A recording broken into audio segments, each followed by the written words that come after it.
Ce prince Ben Salman, un double jeu H24.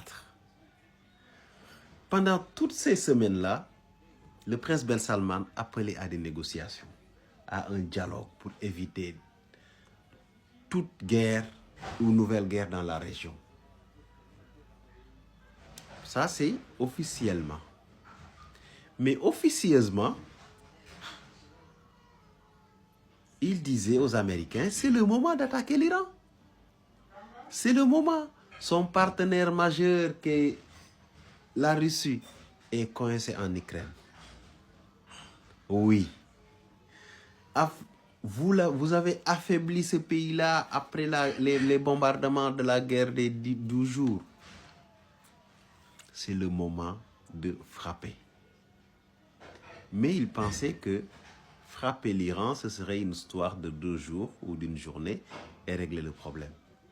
La mort du guide serait la fin du régime, qui est l'objectif ultime, je dirais. Excusez-moi. Le principal objectif aujourd'hui de tous les ennemis de l'Iran, c'est de voir ce régime remplacé par un régime pro-occidental. C'est ça leur objectif. Ils pensaient qu'après avoir tué le guide, ce serait la fin de la guerre. Mais non. Les Iraniens ne se battent absolument pas comme ça. Et ils allaient penser qu'aussi, après le bombardement de juin dernier, l'Iran avait perdu réellement ses capacités militaires. Mais aussi, c'était méconnaître très profondément les Iraniens. Ce n'est pas pour rien qu'ils sont toujours parmi les premiers dans les concours de sciences et de mathématiques dans le monde. Tout ce qui est mathématiques et informatique. Oui, ils ont les meilleurs scientifiques au monde. Maintenant, le prince Ben Salman, lui, il est dangereux. Vraiment, il est dangereux. Parce que c'est ça, avoir un double jeu. Mais son double jeu l'a rattrapé aujourd'hui. Parce que sa raffinerie aujourd'hui, qui a été bombardée, va impacter durablement son économie. Et je vais vous dire, ça ne va pas se limiter à ça. Vous savez, l'Arabie Saoudite, lui, il a le projet d'une nouvelle ville. Et cette nouvelle ville-là est tellement chère que même le budget même de l'État a été un peu serré pour éviter que l'Arabie Saoudite s'enfonce dans la crise. Maintenant, déjà, sans cette guerre-là, donc il y a un problème de budget en Arabie Saoudite. Cette guerre arrive et ce n'est pas une guerre dans la région, mais c'est une guerre qui touche l'Arabie Saoudite parce que l'Arabie Saoudite devient accessible et l'Arabie Saoudite est une cible. Et elle a été touchée et je peux vous assurer que l'Arabie Saoudite sera touchée encore dans les jours à venir. Parce que les Iraniens, comment je les vois faire là? Cette fois-ci, ils ont attaqué quoi? Une raffinerie. La prochaine fois, qu'est-ce qu'ils vont attaquer? Des usines de dessalement ou bien d'autres raffineries. En tout cas, ils vont toucher quelque chose qui est stratégique pour le pays. Pour se venger du double jeu ou bien de l'action de ces pays-là qui ont hébergé son ennemi. Les Iraniens promettent la guerre. Ils le disent. On s'est préparé à une guerre longue. Les Américains ne sont pas préparés à une guerre longue. Et même il y a 5 jours, les Américains, il y a un sénateur américain, Graham, qui le disait. Comment se fait-il que les Iraniens n'ont pas cédé? Jusqu'à présent, n'ont pas capitulé avec toute la menace, avec tous les bateaux. Tous les porte-avions autour de l'Iran, aujourd'hui, pour lui mettre la pression. Ils ont tapé, ils ont tué les guides, mais ça n'a pas changé. Les gars restent toujours déterminés à défendre leur idéologie et à se battre pour avoir la souveraineté, pour préserver leur souveraineté. Donc, ce n'est pas encore la fin de la guerre. Mais c'est sûr que l'Arabie Saoudite, tout ce qui est pays du Golfe, ils sont condamnés aujourd'hui. Parce que tout ce qui fait leur rayonnement économique est en train d'être détruit. La stabilité, la paix, et le pétrole.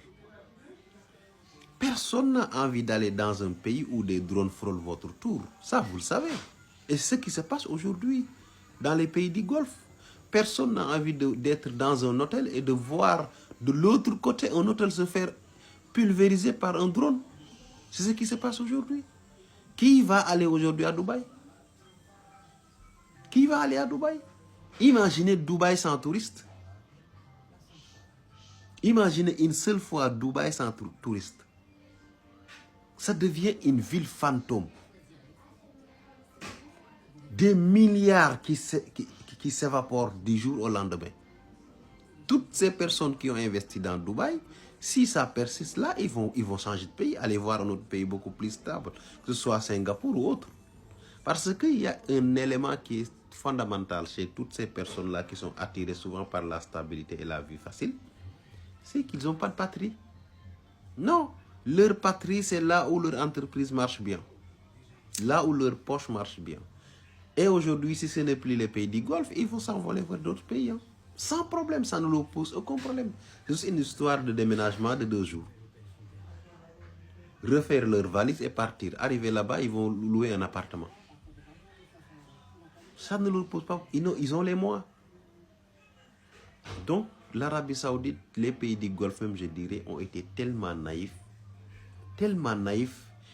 de tout faire pour être impliqués dans ce conflit qui ne devrait normalement pas les regarder. Mais on verra la suite. En tout cas, c'est sûr qu'ils vont le regretter. Parce qu'ils vont droit vers une crise.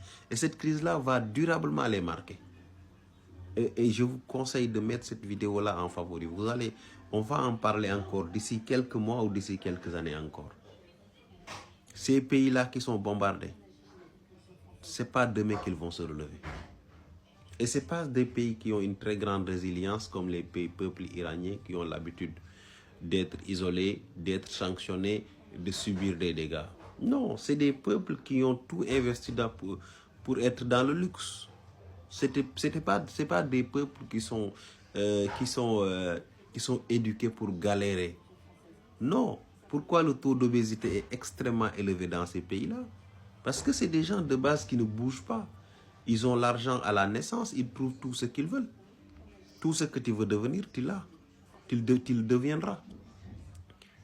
C'est là la différence entre les Émirats ou bien les pays du Golfe et l'Iran. Il leur sera extrêmement difficile de se relever de cette crise-là. Extrêmement difficile.